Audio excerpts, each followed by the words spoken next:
तो पिलामाने पूर्व वीडियो रे आमे तुमर ये धातु और अधातु विषय आमे 50 टी एमसीक्यू को आलोचना करिथिलु एवं एही वीडियो रे आमे आज मैं आउ 50 टी एमसीक्यू को आलोचना करिबा एवं तुमे एही विषय रो हमर शॉर्ट आंसर टाइप क्वेश्चन शून्यस्थान पूरण कर एवं आहुरी अनेक गुड़े एमसीक्यू क्वेश्चन जो रही जाइए ताकू तुम किपरि पाई परिबो ताहा हमें वीडियो रो लास्ट रे आलोचना करिजो। वर्तमान ताले चलो वीडियो को स्टार्ट करिबा।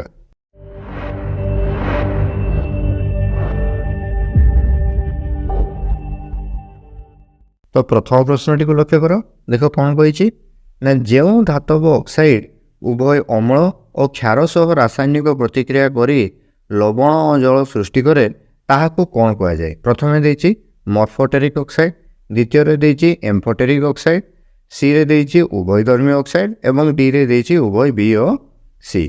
तो देखो धातव ऑक्साइड उभय अम्ल और क्षार सह रासायनिक प्रतिक्रिया करी लवण और जल सृष्टि करे ताहाको आमर कह जाए एम्फोटेरिक ऑक्साइड बा उभयधर्मी ऑक्साइड बोली कह जाए। ताले उत्तरटी हम आमर उभय बी और सी जोटा कि अच्छी डी रे।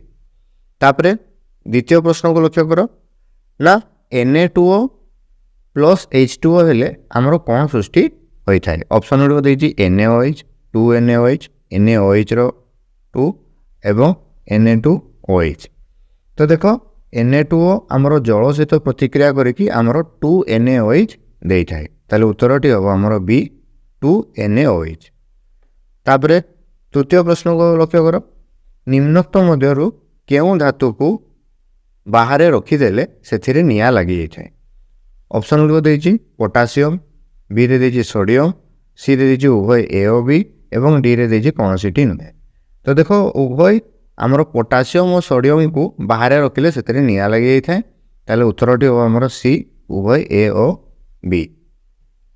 तापरे आस 4 नंबर प्रश्न को लक्ष्य करवा कपर को उत्तप्त कले ता उपरे कहार आवरण सृष्टि होता है। ऑप्शन गुड देछि copper dioxide, di copper oxide, copper oxide कौनसीटी नुहे। तो देखो कपर को उत्तप्त कले ता उपरे आमर कपर ऑक्साइड रो एक आवरण सृष्टि होता है। ताले उत्तरटी हम आमर सी कपर ऑक्साइड। तापरे 5 नंबर प्रश्न को लक्ष्य कर एनोडाइजिंग प्रणाली रे एल्युमिनियम को कहा सह संयुक्त करा जाय थाए।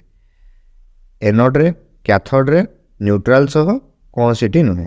तो देखो एनोडाइजिंग प्रणाली रे आमर एल्युमिनियम को आमर कैथोड सह संयोग करा जाय थाए। ताले उत्तरटी आमर B cathode.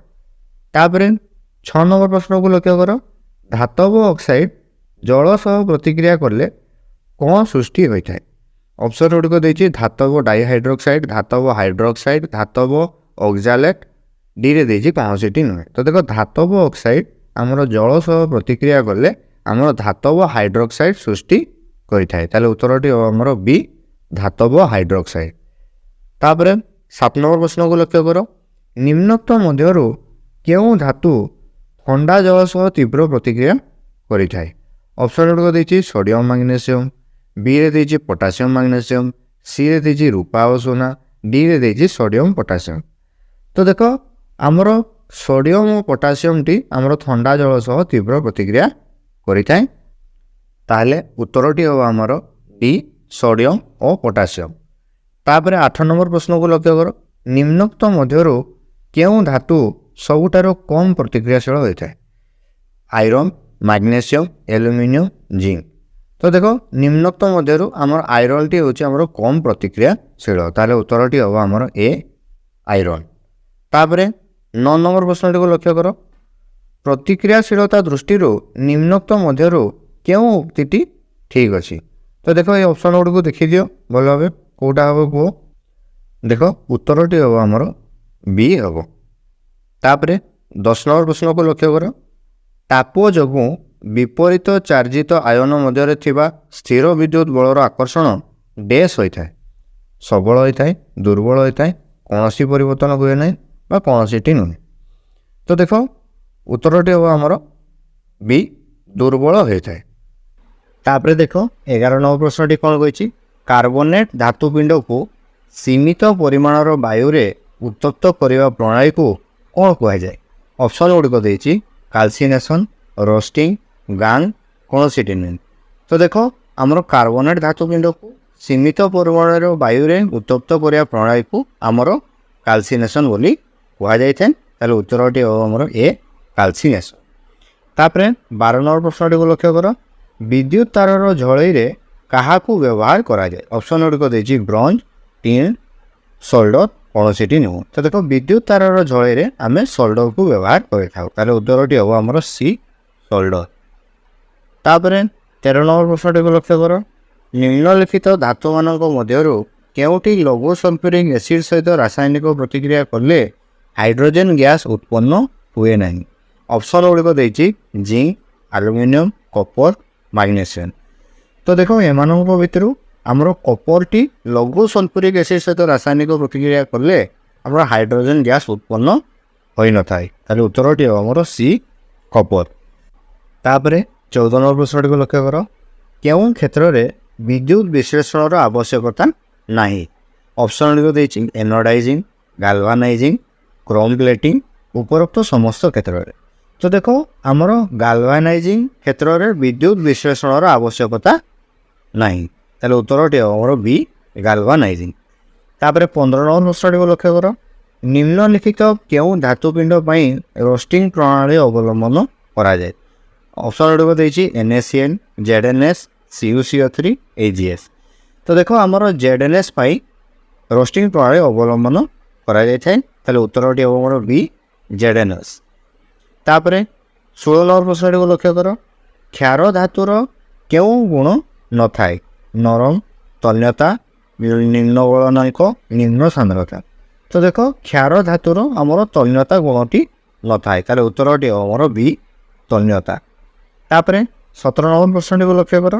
Al2O3 plus 2NaOH ହେବା ଦ୍ୱାରା ଡ୍ୟାସ୍ ପ୍ଲସ୍ H2O ହୋଇଥାଏ। ଅପସନ୍ ଗୁଡ଼ିକ ଦେଇଛି AlCl3, NaOH, NaAlO3, 2NaAlO3। ତାହେଲେ ଦେଖ ଆମର ଏ ଯେଉଁ ଡ୍ୟାସ୍ଟି ଦେଇଛି ସେଠି ହେବ ଆମର 2NaAlO3। ତାହେଲେ ଉତ୍ତରଟି ହେବ ଆମର ଡି ହେବ। ତାପରେ 18 ନମ୍ବର ପ୍ରଶ୍ନଟିକୁ ଲକ୍ଷ୍ୟ କର। ଜଳରେ କେଉଁ ଯୌଗିକଟି ଦ୍ରବୀଭୂତ ହେଲେ NaOH ଦିଏ? ଅପସନ୍ ଗୁଡ଼ିକ ଦେଇଛି Na, Na2O, NaCl, NaNO3।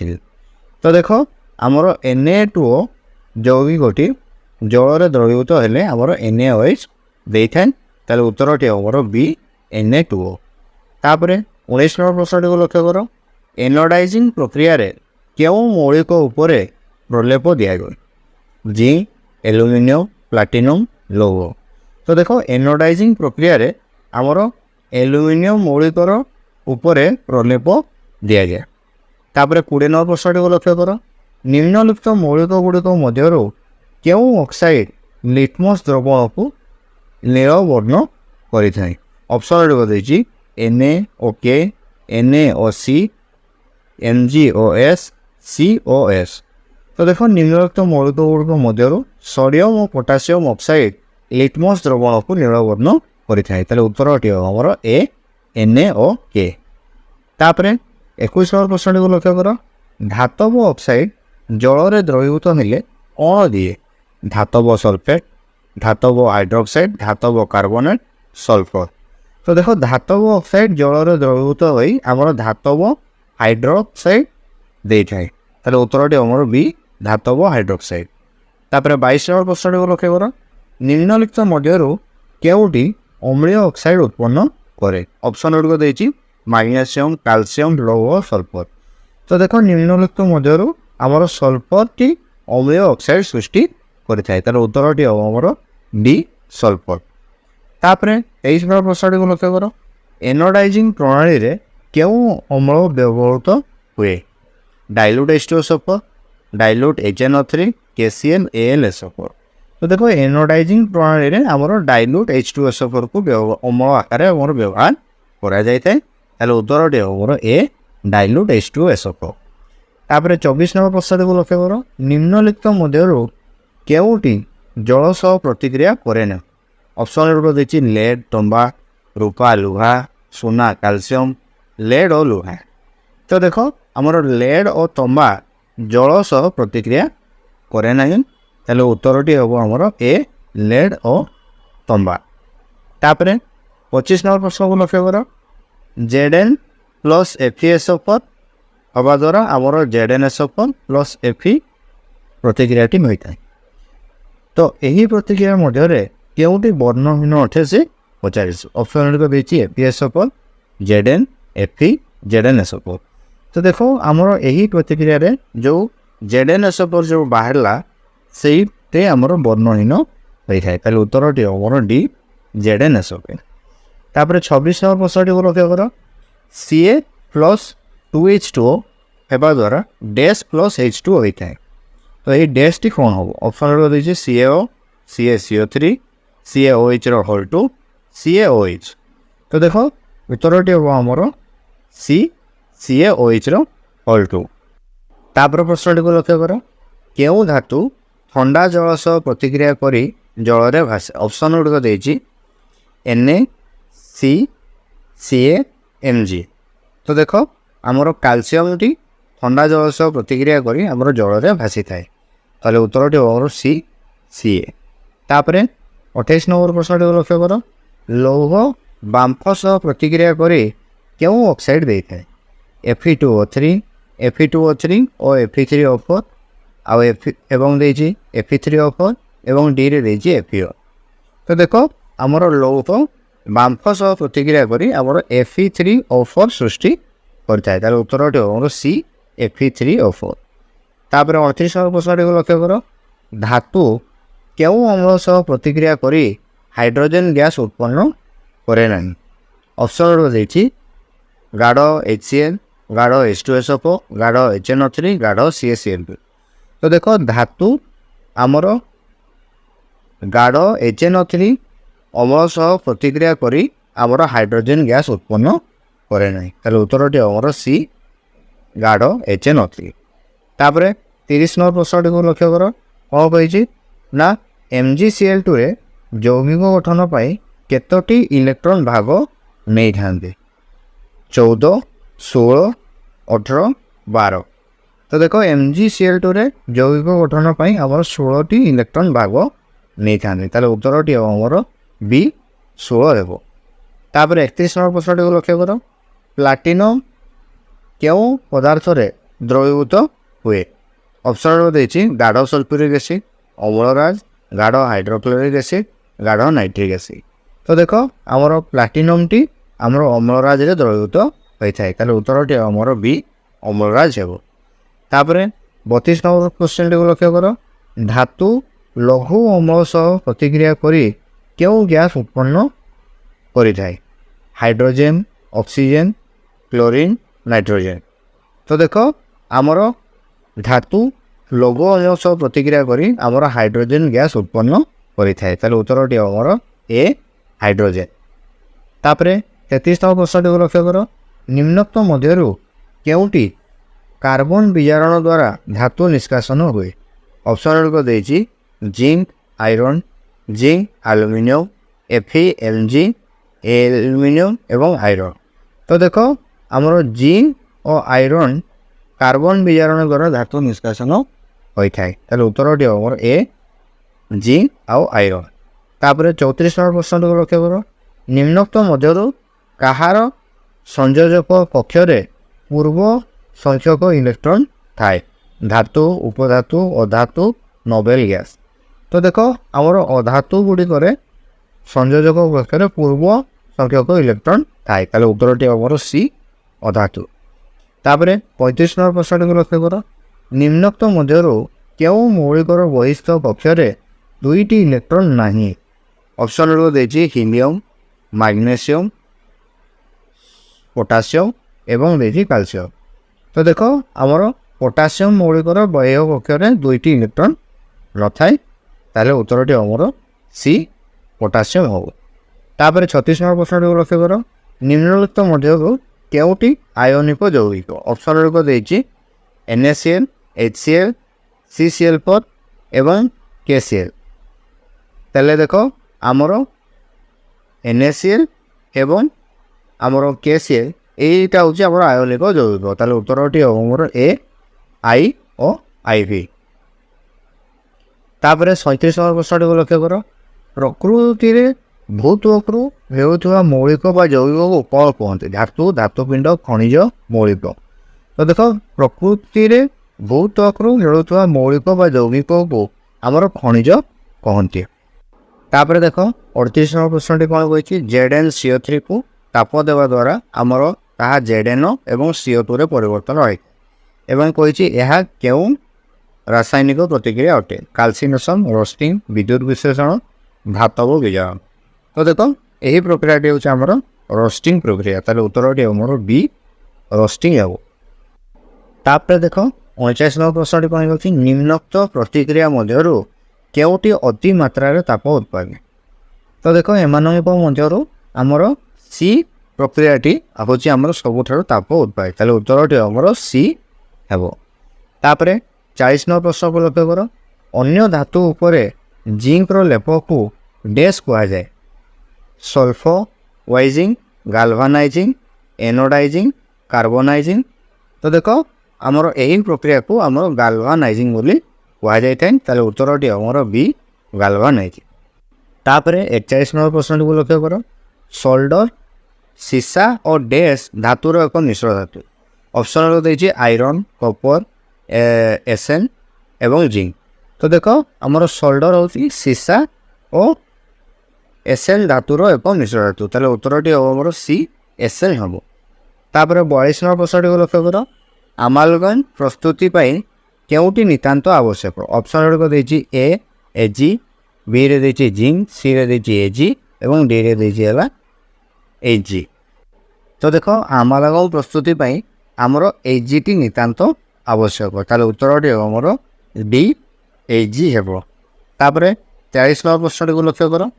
ବିଦ୍ୟୁତ ତାରର ଝଳେଇରେ ଡ୍ୟାସ୍ ମିଶ୍ର ଧାତୁ ବ୍ୟବହାର କରାଯାଏ? ଷ୍ଟିଲ୍, ପିତ୍ତଳ, ବ୍ରୋଞ୍ଜ, ସୋଲ୍ଡର। ତ ଦେଖ ବିଦ୍ୟୁତ ତାରର ଝଳେଇରେ ଆମର ସୋଲ୍ଡର ମିଶ୍ର ଧାତୁ ବ୍ୟବହାର କରାଯାଇଥାଏ। ହେଲେ ଉତ୍ତରଟି ଆମର ଡି ସୋଲ୍ଡର ହେବ। ତାପରେ 44 ନମ୍ବର ପ୍ରଶ୍ନଟିକୁ ଲକ୍ଷ୍ୟ କର। ବୈଦ୍ୟୁତିକ ପ୍ରଲେପନ ଦ୍ୱାରା ଟିଫିନ୍ ବକ୍ସ ଉପରେ କେଉଁ ଧାତୁର ଲେପ ଦିଆଯାଏ? Platinum, essence, aluminium, zinc.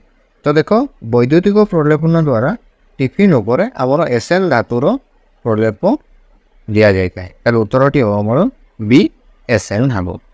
ତାପରେ 45 ନମ୍ବର ପ୍ରଶ୍ନଟିକୁ ଲକ୍ଷ୍ୟ କର। ଲୁହାରେ ଡ୍ୟାସ୍ ମିଶାଇଲେ ତାହା ଶକ୍ତ ଓ କଠିନ ହୋଇଥାଏ? ଅପସନ୍ ଗୁଡ଼ିକ ଦେଇଛି କାର୍ବନ, ନିକେଲ, ଜିଙ୍କ୍ ଏବଂ ଡିରେ ଦେଇଛି ହେଲା ନିକ୍ରୋମ୍। ତ ଦେଖ ଲୁହାରେ କାର୍ବନ ମିଶାଇଲେ ତାହା ଶକ୍ତ ଓ କଠିନ ହୋଇଥାଏ। ତାହେଲେ ଉତ୍ତରଟି ହେବ ଆମର ଏ କାର୍ବନ ହେବ। ତାପରେ 46 ନମ୍ବର ପ୍ରଶ୍ନଟିକୁ ଦେଖ। ଅମ୍ଳରାଜରେ କେଉଁ ଧାତୁ ଦ୍ରବୀଭୂତ ହୋଇପାରେ? ନା ଆମର AU, Fe, Mg ଓ ପଟାସିୟମ୍। ତ ଦେଖ ଅମ୍ଳରାଜରେ ଆମର ସୁନା ଧାତୁ ଦ୍ରବୀଭୂତ ହୋଇପାରେ। ତାହେଲେ ଉତ୍ତରଟି ଆମର AU ହେବ। ତାପରେ 47 ନମ୍ବର ପ୍ରଶ୍ନକୁ ଲକ୍ଷ୍ୟ କର। ନିମ୍ନ ମଧ୍ୟରୁ କେଉଁ ଧାତୁ ଲଘୁ HNO3 ସହ ପ୍ରତିକ୍ରିୟା କରି ଆମର ହାଇଡ୍ରୋଜେନ୍ ଗ୍ୟାସ୍ ଉତ୍ପନ୍ନ କରେ? ଅପସନ୍ ଗୁଡ଼ିକ ଦେଇଛି Mn, Al, ପଟାସିୟମ୍ ଏବଂ Mg। ତ ଦେଖ ଆମର Mn ଧାତୁ ଲଘୁ HNO3 ସହ ପ୍ରତିକ୍ରିୟା କରି ଆମର H2 ଗ୍ୟାସ୍ ଉତ୍ପନ୍ନ କରେ। ତାହେଲେ ଉତ୍ତରଟି ହେବ ଆମର Mn ହେବ। ତାପରେ 48 ନମ୍ବର ପ୍ରଶ୍ନଟିକୁ ଲକ୍ଷ୍ୟ କର। କେଉଁ ଧାତୁ ଗରମ ଜଳ ସହ ରାସାୟନିକ ପ୍ରତିକ୍ରିୟା କରେ? ଅପସନ୍ ଗୁଡ଼ିକ ଦେଇଛି କପର, Ag, Pb ଏବଂ ଡିରେ ଦେଇଛି ହେଲା Mg। ତ ଦେଖ ଆମର ମାଗ୍ନେସିୟମ୍ ଧାତୁ ଗରମ ଜଳ ସହ ରାସାୟନିକ ପ୍ରତିକ୍ରିୟା କରିଥାଏ। ତାହେଲେ ଉତ୍ତରଟି ଆମର ଡି Mg ହେବ। ତାପରେ 50 ନମ୍ବର ପ୍ରଶ୍ନଟିକୁ ଲକ୍ଷ୍ୟ କର। ନିମ୍ନୋକ୍ତ ମଧ୍ୟରୁ କିଏ ପ୍ଲାଟିନମ୍କୁ ଦ୍ରବୀଭୂତ କରିପାରେ? ହାଇଡ୍ରୋକ୍ଲୋରିକ୍ ଏସିଡ୍, ଗାଢ଼ ନାଇଟ୍ରିକ୍ ଏସିଡ୍, ଅମ୍ଳରାଜ, କୌଣସିଟି ନୁହେଁ। ତ ଦେଖ ଆମ ଅମ୍ଳରାଜଟି ପ୍ଲାଟିନମ୍କୁ ଦ୍ରବୀଭୂତ କରିପାରେ। ତାହେଲେ ଉତ୍ତରଟି ଆମର ସି ଅମ୍ଳରାଜ ହେବ। ତାପରେ 50 ନମ୍ବର ପ୍ରଶ୍ନଟିକୁ ଲକ୍ଷ୍ୟ କର। ଗରମ ପାଣି ଟାଙ୍କି ପାଇଁ କେଉଁ ଧାତୁର ପାତ୍ର ବ୍ୟବହାର କରାଯାଏ? ଅପସନ୍ ଗୁଡ଼ିକ ଦେଇଛି ତମ୍ବା, ଲୁହା, ଷ୍ଟିଲ୍, ପାରଦ। ତ ଦେଖ ଗରମ ପାଣି ଟାଙ୍କି ପାଇଁ ଆମର ତମ୍ବା ଧାତୁର ପାତ୍ର ବ୍ୟବହାର କରାଯାଇଥାଏ। ତାହେଲେ ଉତ୍ତରଟି ହେବ ଆମର ଏ ତମ୍ବା ହେବ। ତ ପିଲାମାନେ ବର୍ତ୍ତମାନ ତାହେଲେ ଆମେ ତୁମର ଏଇ ଧାତୁ ଓ ଧାତୁ ବିଷୟର ଆମେ ଆଉ 50ଟି MCQ ଗୁଡ଼ିକ ଆଲୋଚନା କରିଦେଲୁ। ତ ଟୋଟାଲ୍ ଆମେ ତାହେଲେ 100ଟି MCQ ଗୁଡ଼ିକ ଆଲୋଚନା କରିବୁ ଏବଂ ତା ଛଡ଼ା ଆହୁରି ବହୁତ ଗୁଡ଼ିଏ କ୍ୱେଶ୍ଚନ୍ ଅଛି short answer type question, dash ପୂରଣ ଏବଂ ଆହୁରି ଅନେକ ଗୁଡ଼ିଏ MCQ କ୍ୱେଶ୍ଚନ୍ ରହିଛି, ଯାହାକି ଦେଖ ଏଇ ଯେଉଁ PDFଟି ଆମର ରହିଛି, ଏହି PDFରେ ଆମର short answer type question, dash ପୂରଣ ଏବଂ ଆହୁରି ବହୁତ ଗୁଡ଼ିଏ MCQ କ୍ୱେଶ୍ଚନ୍ ରହିଛି ବହି ଭିତରୁ, ଯାହାକି ଆମେ ଦେଇଛୁ। ତ ଏହି PDFଟିକୁ ତୁମେ ଆମର ଏଇ ଯେଉଁ ଭିଡ଼ିଓର ଡେସ୍କ୍ରିପ୍ସନ୍ରେ ତା'ର ଲିଙ୍କ୍ ଦିଆହେଇଛି, ସେଠାକୁ ଯାଇକି ତୁମେ ତାକୁ ଡାଉନଲୋଡ଼୍ କରିପାରିବ ଏବଂ ତାକୁ ତୁମେ ପ୍ରାକ୍ଟିସ୍ କର। ଏହି short answer type question, dash ପୂରଣ ଏବଂ MCQ ଗୁଡ଼ିକୁ ପ୍ରାକ୍ଟିସ୍ କରିବା ଦ୍ୱାରା ତୁମର ଏହି ଚାପ୍ଟରରେ ବହୁତ ଇମ୍ପ୍ରୁଭମେଣ୍ଟ ଆସିବ। ଏବଂ ଯଦି କୌଣସି କ୍ୱେଶ୍ଚନ୍ଟି ତୁମେ କରିପାରିନ, ତାହେଲେ ଆରାମସେ ବହି ଭିତରେ ଯାଇକି ବହିଟିକୁ ଆରାମସେ ଭଲ ଭାବରେ ପଢ଼, ଯାହାଫଳରେ କି ତୁମେ ଆରାମସେ ଏହି କ୍ୱେଶ୍ଚନ୍ ଗୁଡ଼ିକୁ ତାପରେ ଉତ୍ତର ଦେଇପାରିବ। ଏବଂ ଏହି PDFଟିକୁ ତୁମେ ରେଗୁଲାର ପ୍ରାକ୍ଟିସ୍ କରିବା ଦ୍ୱାରା ତାହେଲେ ତୁମର ଏହି ଚାପ୍ଟରରେ ନିହାତି ଇମ୍ପ୍ରୁଭମେଣ୍ଟ ଆସିବ ଏବଂ ଏହି ଚାପ୍ଟରରୁ ପରୀକ୍ଷାରେ ଯଦି କୌଣସି ବି କ୍ୱେଶ୍ଚନ୍ ଆସେ, ତୁମେ ନିହାତି ଭଲ ମାର୍କ ଆଣିପାରିବ। ତେଣୁ ଏହି PDFଟିକୁ ଆମର ଭିଡ଼ିଓର ଡେସ୍କ୍ରିପ୍ସନ୍ରେ ଯେଉଁ ଲିଙ୍କ୍ ଦିଆହେଇଛି, ସେଠାରେ ଯାଇକି ତାକୁ ଡାଉନଲୋଡ଼୍ କର ଏବଂ ପ୍ରାକ୍ଟିସ୍ କର। ଏବଂ ଏହି ଭିଡ଼ିଓଟି ତୁମକୁ କିପରି ଲାଗିଲା ଆମକୁ କମେଣ୍ଟ କରିକି ଜଣାଇବ। ଏବଂ ଯଦି ଭିଡ଼ିଓଟି ଭଲ ଲାଗିଥାଏ, ତାହେଲେ ଆମ ଭିଡ଼ିଓଟିକୁ ଲାଇକ୍ କରିଦେବ ଏବଂ ଆମ ଚ୍ୟାନେଲଟିକୁ ଯଦି ସବସ୍କ୍ରାଇବ୍ କରିନ, ତାହେଲେ ତଳେ ଯେଉଁ ସବସ୍କ୍ରାଇବର ବଟନ୍ ଅଛି ତାକୁ କ୍ଲିକ୍ କରିକି ଆମ ଚ୍ୟାନେଲକୁ ନିହାତି ସବସ୍କ୍ରାଇବ୍ କରିଦେବ।